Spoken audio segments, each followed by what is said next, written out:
আপনার last tweet যে শত্রুঘ্ন সিনহা সম্বন্ধে এবং কীর্তি আজাদ সম্বন্ধে আপনি কি বলবেন এই বিষয়ে? না দেখুন, মাননীয় মুখ্যমন্ত্রী তো বলেছেন যে বেঙ্গলে নাকি অনেক বিহারের লোকেদের নাম নাকি ভোটার লিস্টে চলে আসছে। তো কার ভোটার লিস্টে নাম আসছে সেটা আমরা জানি না, সেটা ওনার ডিএমরা বলতে পারবে, ওনার এসডিও ভিডিওরা বলতে পারবে।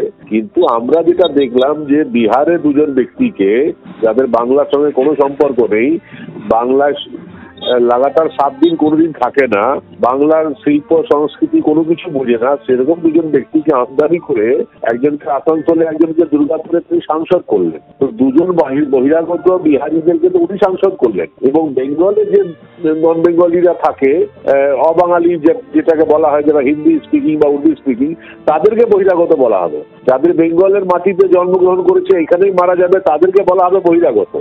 আর বহিরাগতদেরকে এনে উনি সাংসদ করবেন, এই বিচারিতা কেন? এটা তো মেনে নেওয়া যায় না।